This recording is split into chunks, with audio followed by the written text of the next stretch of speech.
എൻ്റെ ഒരു കൂട്ടുകാരൻ്റെ അളിയനെ യൂസ്മാൻ നാളെ തിരിച്ചു പോകും സൗദിക്ക്. ചെന്നോടനെ വിസ ശരിയാക്കാന്നാ പറഞ്ഞ്. ആദ്യം ചിലപ്പോഴത്തേക്കും ചെറിയൊരു ജോലിയായിരിക്കും, പിന്നെ അവിടുത്തെ ലൈസൻസ് എടുക്കണം. വല്ല ട്രക്ക് ഓടിക്കാൻ പറ്റിയ ഇഷ്ടം പോലെ വരാന്ന് ഉസ്മാൻ പറഞ്ഞ. എങ്കിൽ 2-3 കൊല്ലം കൊണ്ട് നമ്മുടെ ഇവിടുത്തെ പ്രശ്നങ്ങളൊക്കെ തീരും. നീ എന്താ ഒന്നും മിണ്ടാത്ത? അച്ഛന്റെ ചികിത്സയും താഴെയുള്ളവരുടെ പഠിപ്പൊക്കെയായി ഇവിടെ തന്നെ എടുത്താ പൊങ്ങാത്തത്ര ഭാരമുണ്ട്. അതൊന്നും പോരാണ്ട് മരിക്കണേന് മുമ്പ് എൻ്റെ അച്ഛൻ ഉണ്ടാക്കി വെച്ച കടവും എൻ്റെ വീട്ടിലെ പ്രാരാബ്ദം കൂടി എടുത്ത് തലയിൽ വെച്ചു ഏട്ടൻ, അല്ലേ? സാരമില്ല, നീ എൻ്റെ വീട്ടിലെ പ്രാരാബ്ദം നിന്റെ വീട്ടിലെ പ്രാരാബ്ദം എന്നൊന്നും വേർതിരിച്ച് കാണണ്ട. നമുക്കൊക്കെ ഒരുമിച്ച് തീർക്കാം.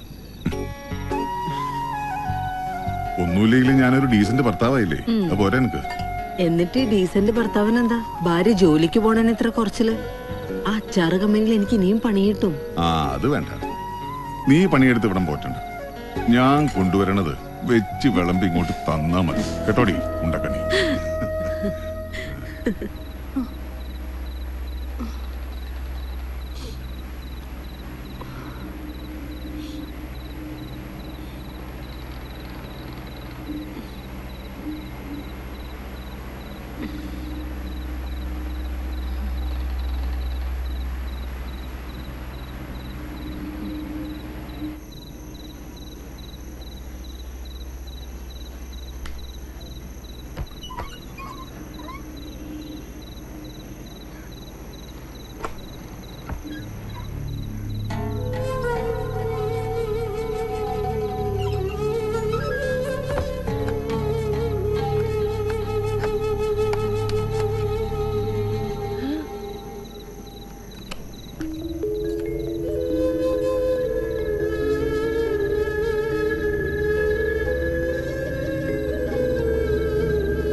ഇതാ ഈ മലയാളികളുടെ കുഴപ്പം. മിണ്ടിയ കല്യാണം കൂടെ പൊറപ്പിക്കൽ. ഈ മെന്റാലിറ്റി മാറണമെങ്കിൽ കുറച്ചുനാൾ കേരളം വിട്ട് താമസിക്കണമെന്ന് പറയുന്നത് വെറുതെ അല്ല.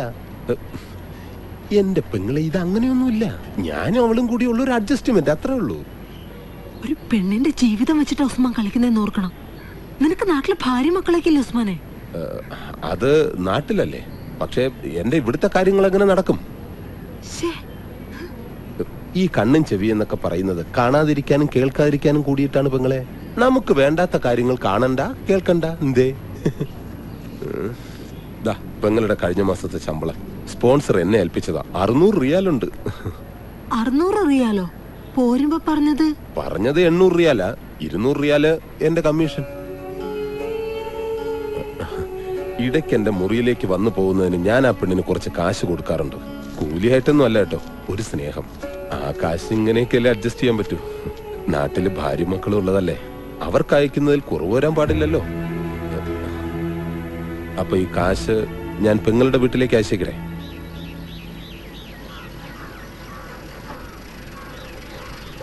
അമ്മേ, വേഗം വാ, കത്തുണ്ടെന്ന് തോന്നണു. ചേച്ചിയുടെ കത്താണോ മോളെ? അല്ല, കുറിക്കമ്പനിന്നാ. തവണ മുടങ്ങിയത് വേഗം അടയ്ക്കാൻ. ഈശ്വര, എന്റെ മോക്ക് എന്താ പറ്റിയേ?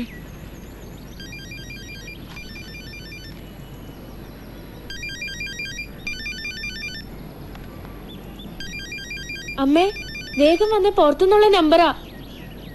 ഹലോ ഹലോ, അശ്വതിയുടെ വീടല്ലേ? അതെ, ആരാ സംസാരിക്കുന്നേ? ഞാൻ സൗദിന്നാ. എനിക്ക് അശ്വതിയെ പറ്റിയിട്ടുള്ള ചില വിവരങ്ങൾ അറിയാനാ. സൗദിന്നാ? ഹലോ, ആരാ സംസാരിക്കുന്നേ? എന്റെ മോൾ എവിടെയാ? അവളെന്താ വിളിക്കാത്ത? അശ്വതിയുടെ അമ്മയല്ലേ? അശ്വതി നാട്ടിലോട്ട് അവസാനമായി വിളിച്ചത് എപ്പോഴായിരുന്നു? അയ്യോ, അവക്ക് എന്താ പറ്റിയത്? എന്റെ മോടെ ശബ്ദം കേട്ടിട്ട് ഇപ്പൊ മാസം 5-6ആയി. ആഴ്ചയിൽ ഒരിക്കൽ ഇവിടേക്കും അവിടെ ഭർത്താവിന്റെ വീട്ടിലേക്കും ഉടങ്ങാതെ വിളിച്ചോണ്ടിരുന്ന കുട്ടിയെ 2 മാസം കൃത്യമായിട്ട് പൈസ അയച്ചോണ്ടിരുന്നു. ഇപ്പൊ വിളിയുമില്ല, കത്തുമില്ല. അവളുടെ നമ്പറിലേക്ക് വിളിച്ചിട്ടുണ്ട്, കിട്ടുന്നുമില്ല. എന്താ എന്റെ മോക്ക് പറ്റിയേ? ആരാ നിങ്ങള്? ഞങ്ങൾക്ക് അവിടെ കാശും പണം ഒന്നും വേണ്ട. ജീവനോട് അവളെ ഒന്ന് കണ്ടാൽ മാത്രം മതി.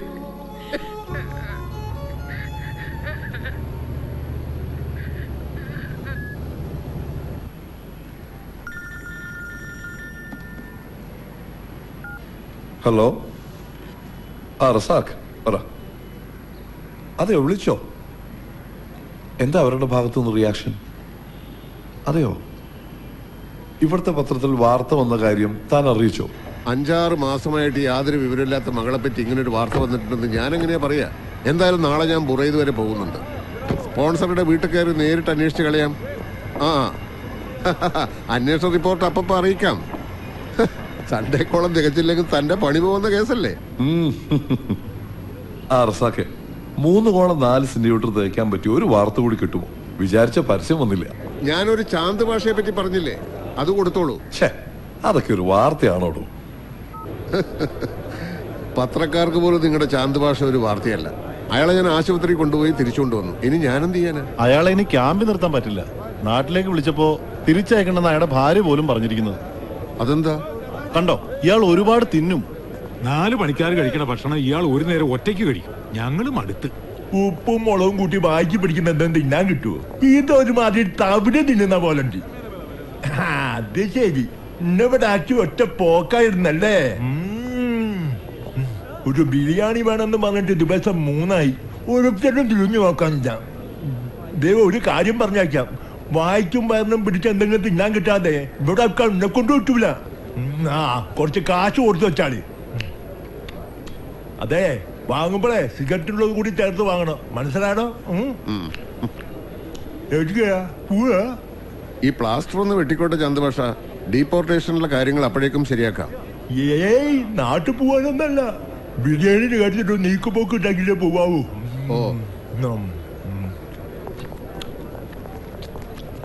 വരണ വെള്ളിയാഴ്ച ക്യാമ്പിൽ ഇൻസ്പെക്ഷൻ ഉണ്ടാവും. കമ്പനിയുടെ പണിക്കാരല്ലാത്ത ഒരാളെ ക്യാമ്പിൽ കണ്ട എന്റെ ജോലി പോകും. അതിന് ഞാൻ എന്ത് ചെയ്യാന്? റസാഖ എന്തെങ്കിലും ഒരു മാർഗം കാണണം. പാസ്പോർട്ട് ഇക്കാമയില്ലാത്ത ഒരാളെ മോളിൽ കയറ്റി താഴെ വീഴ്ത്താൻ ഞാൻ പറഞ്ഞു. ഒരബദ്ധം പറ്റിയതാ. റസാക്ക എന്തെങ്കിലും ചെയ്തില്ലെങ്കിൽ ഞങ്ങൾ അയാളെ എവിടെയെങ്കിലും കൊണ്ടുപോയി കളയും. പിന്നെ വേസ്റ്റ് സാധനങ്ങൾ ഏറ്റെടുക്കല്ലേ റസാക്കയുടെ പണി. എങ്ങോട്ട് വന്നേക്കാം.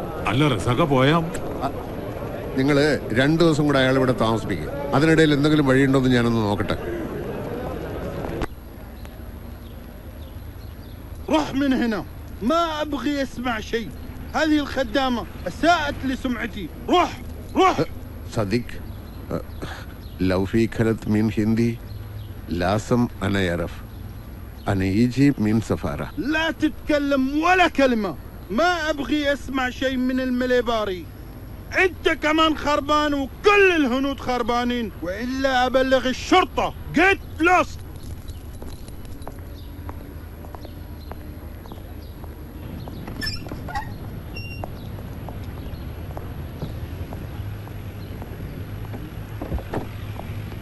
എന്തായി, വല്ല തുമ്പും നടഞ്ഞോ? അറബിയിലും മുട്ടൻ തെറികളുണ്ടെന്ന് ഇന്നാ മനസ്സിലായത്. പോയത് അങ്ങേരുടെ മുതലല്ലേ, പിന്നെ തെറി പറയാതിരിക്കുമോ? ആ അറബിയുടെ പെരുമാറ്റം കാണുമ്പോൾ എന്തോ ഒരു ദുരൂഹതയുണ്ടെന്നാണ് എനിക്ക് തോന്നുന്നത്. ഇവരുമായി ബന്ധപ്പെട്ട ആരെങ്കിലും വഴി അന്വേഷിച്ചാൽ എന്തെങ്കിലും തുമ്പ് കിട്ടും. എന്നിട്ട് എന്നാത്തിനാ? ആ അജിത്ത് മേനോന് പത്രത്തിലിടാൻ ഒരു വാർത്തയും കിട്ടും, റസാഖയുടെ പോക്കറ്റിൽ കിടന്ന കുറച്ച് റിയാൽ പോയും കിട്ടും.